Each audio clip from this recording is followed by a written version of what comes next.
جب میجر کرتے ہیں، ایک تو آپ اس کو ڈالر میں کر لیں، ظاہر ہے اس کی ایک اہمیت ہے، لیکن ساتھ ساتھ ہمیں کچھ اور معاشی جو انڈیکیٹرز ہیں ریلیٹیولی ہم ان کو دیکھتے ہیں، اور ایک جو بڑا کامن انڈیکیٹر استعمال ہوتا ہے وہ یہ ہے کہ آپ کے جو ریزروز ہیں وہ امپورٹ کوریج کتنی دیتے ہیں، کتنے مہینے کی آپ اس میں امپورٹ کور کر سکتے ہیں۔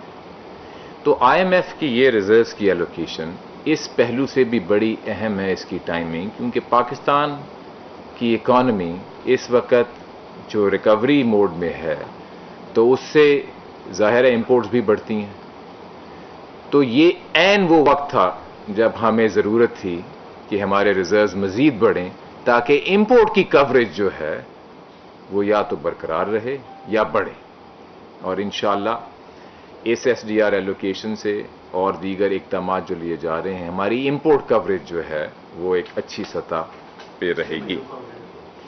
تیسری چیز جو میں کہنا چاہتا ہوں، میں آپ کے سوال پہ بھی آؤں گا مہتاز صاحب، وہ یہ ہے کہ ریزروز کا ایک ہیڈ لائن نمبر ہوتا ہے، ٹوٹل ریزرو ایسٹس، اور پھر جس طرح کہ آپ کو جانتے ہوں گے ایک کانسیپٹ ہوتا ہے نیٹ انٹرنیشنل ریزروز، اور وہ بڑا اہم ہوتا ہے کیونکہ اس میں آپ کو شارٹ ٹرم جو ہماری ڈیٹس اور قرضے ہیں اس کو مائنس کرتے ہیں، اس کو نکال دیتے ہیں۔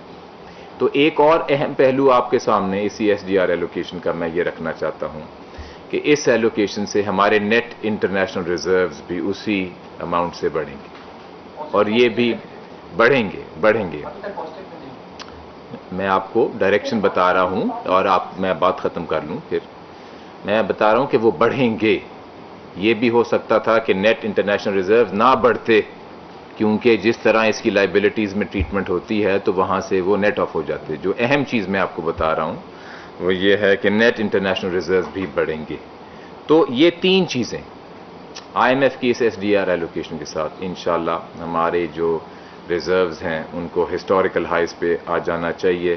ہماری امپورٹ کوریج کے لیے یہ ایک بہت اچھی خبر ہے، جیسے اکانومی ریکور کر رہی ہے ہماری امپورٹس بڑھ رہی ہیں، اور تیسری چیز کہ ہمارے نیٹ انٹرنیشنل ریزروز بھی اس ایس ڈی آر ایلوکیشن سے بڑھیں گے۔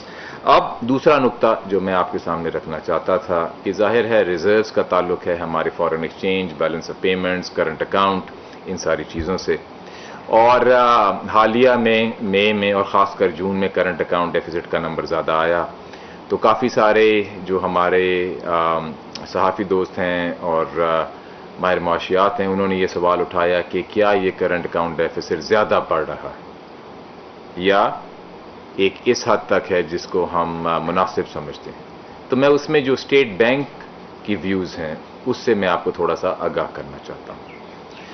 اسٹیٹ بینک نے اپنی آخری مانیٹری پالیسی اسٹیٹمنٹ میں یہ کہا ہے کہ ہم اس سال اپنا کرنٹ اکاؤنٹ ڈیفیسٹ تقریباً 2 سے 3% جی ڈی پی کا دیکھ رہے ہیں۔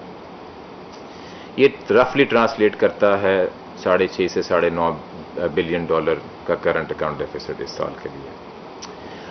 پہلا نقطہ یہ ہے کہ یہ ہمارے اسیسمنٹ میں ایک sustainable level of current account deficits ہے۔ میں اس کو ریپیٹ کرتا ہوں کہ جو ایمرجنگ مارکیٹس ہوتی ہیں، خاص کر وہ ایمرجنگ مارکیٹس جس میں معاشی حالات بہتر ہو رہے ہوتے ہیں، جن میں جی ڈی پی کی رفتار بڑھ رہی ہوتی ہے، اس میں کرنٹ اکاؤنٹ ڈیفیسٹ اگر ایک ماڈریٹ لیول کا ہو تو وہ بری خبر نہیں، وہ اچھی خبر ہے۔ سسٹینیبل لیولز پہ ہونا چاہیے، اور ہمارا ایسٹیمیٹ 2 سے 3% آف جی ڈی پی کا ہے۔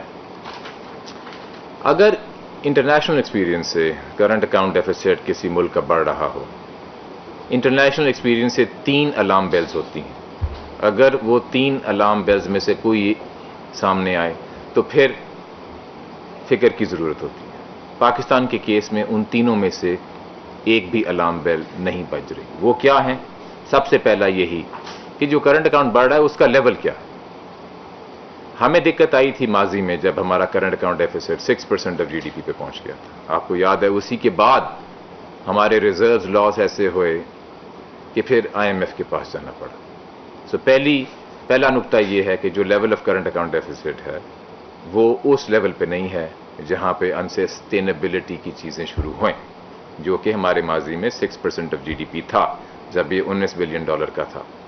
دوسری پاسبل الارم بیل یہ ہو سکتی ہے کہ اگر ایک ملک کا کرنٹ اکاؤنٹ ڈیفیسٹ بڑھ رہا ہو اور اس کا جو ایکسچینج ریٹ ہے وہ ایڈجسٹ نہ ہو رہا ہو، خاص کر ان ملکوں کے لیے جن میں مارکیٹ بیسڈ ایکسچینج ریٹ ہے، تو وہ ایک الارم بیل ہے. اور وہ الارم بیل اس لیے ہے کیونکہ یہ مارکیٹ کا ایک نیچرل فینومینن ہوتا ہے کہ جب آپ کے آؤٹ فلوز زیادہ ہیں اور انفلوز کم ہیں، امپورٹس بڑھ رہی ہیں، اور اگر ایکسپورٹس میں اس طرح اضافہ نہیں ہو رہا، اسی کو کرنٹ اکاؤنٹ یا ایٹ لیسٹ ٹریڈ بیلنس تو کہتے ہیں، تو ایکسچینج ریٹ جو ہے اس کو ایڈجسٹ ہونا چاہیے کیونکہ یہ مارکیٹ کا میکنزم ہے.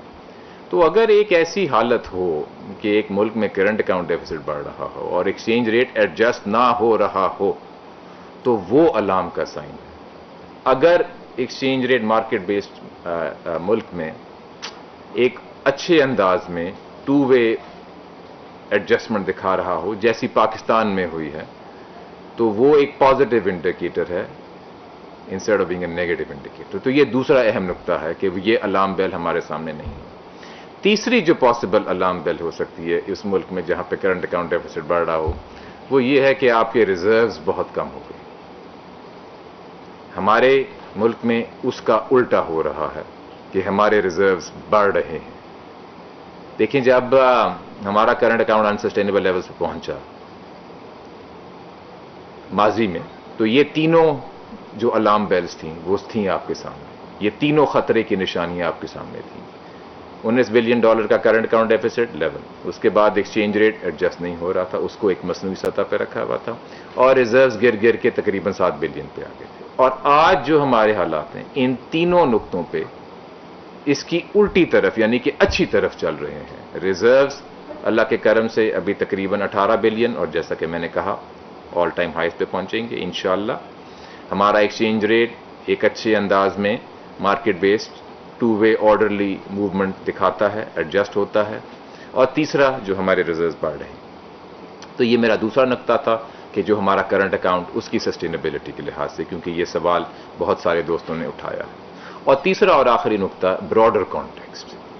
آج ہم بات کر رہے ہیں کرنٹ اکاؤنٹ ڈیفیسٹ کی، ہمیں اس کی خوشی سے بات کرنی چاہیے کیونکہ یہ ایک سائن ہے کہ ہماری اکانومی گرو کر رہی ہے. اور آج سے 2.25 سال پہلے آپ سارے دوستوں کے ساتھ گفتگو یہ ہوتی تھی کہ ہماری اکانومی ریسیشن میں ہے، ہماری اکانومی کی جو جی ڈی پی گروتھ ہے وہ نہیں ہے جو اس ملک کی ہونی چاہیے، جو ہمارے پاکستانیوں کی امیدیں ہیں. آج سے 3 مہینے پہلے ہی آپ لوگ ایکسپیکٹ کر رہے تھے کہ جی ڈی پی گروتھ 2% ہوئے گی پچھلے سال میں، اور پچھلے سال میں جو ایسٹیمیٹ نکلا وہ تقریباً 4% کا تھا. اس سال انشاءاللہ اسٹیٹ بینک کا جو ایسٹیمیٹ ہے گروتھ کا وہ 4 سے 5% گروتھ کا ہے. تو میں جو عرض کرنا چاہتا تھا وہ یہ تھا کہ پچھلے اگر آپ 2.5 سال میں دیکھیں تو ہماری اکانومی نے پہلے اسٹیبلائزیشن کے فیز کو اچھی طرح مکمل کیا، ملک کو انٹرنیشنل کمیونٹی کو دکھایا کہ جو 2 وجوہات تھیں ہماری پرابلمز کی اس پہ پاکستان نے قابو پایا، ایک کرنٹ اکاؤنٹ ڈیفیسٹ، دوسرا فسکل ڈیفیسٹ، دونوں میں بہتری لائی. اور یہی اسٹیبلائزیشن ہوتی ہے. اسٹیبلائزیشن کے بعد شفٹ کی گروتھ کو، اور اس کا ثبوت آپ کے سامنے آ گیا 4% گروتھ کا. اور سارے جو آپ شارٹ ٹرم انڈیکیٹرز ابھی دیکھ رہے ہیں، چاہے آپ آٹو سیلز لے لیں، چاہے آپ سیمنٹ کی سیلز لے لیں، چاہے آپ الیکٹریسٹی کنزمپشن کو لے لیں، چاہے آپ فاسٹ موونگ کنزیومر گڈز کو لے لیں، سارے جو ہیں آپ کو یہ بتا رہے ہیں کہ اب اسٹیبلائزیشن کا فیز ختم ہو کے firmly where in the stage of growth. اور اگر ہم بیٹھ کے گفتگو کریں سسٹینیبلٹی آف گروتھ تو ہمیں پہلے یہ اپریشیٹ کرنا چاہیے کہ ایٹ لیسٹ ہم ریسیشن کی باتیں نہیں کر رہے، ہم باتیں کر رہے ہیں کہ معاشی حالات بہتر ہو رہے ہیں، اور ہمیں یہ گفتگو کرنی چاہیے کہ کس رفتار سے بہتر ہو رہے ہیں. یہ ہم سارے ایگری کرتے ہیں کہ اب ہماری اکانومی ایک اچھی سمت میں چل رہی ہے، اور اس کی جو جی ڈی پی گروتھ ہے 4% سے بھی زیادہ ہے. یہ آخری نقطہ تھا کہ جو ہماری پچھلے 2.25 سال میں جو موومنٹ ہوئی ہے اور آج کی جو ہماری گفتگو ہو رہی ہے وہ ایک ایسے ٹاپکس ہیں جو کہ ویلکم ہیں اور ہمیں اس پہ گفتگو کرنی چاہیے. اور ہمیں یاد رکھنا چاہیے کہ آج سے 2 سال پہلے ہماری گفتگو ہو رہی تھی کہ اکانومی ریسیشن میں ہے، تو کمپلیٹ ٹرن اراؤنڈ ہماری اکانومی میں آیا ہے. اب ان کچھ انٹروڈکٹری ریمارکس کے بعد میں آپ کے جو سوالات ہیں بڑی خوشی سے لینا چاہوں گا. آپ اگر اس کو ماڈریٹ کر لیں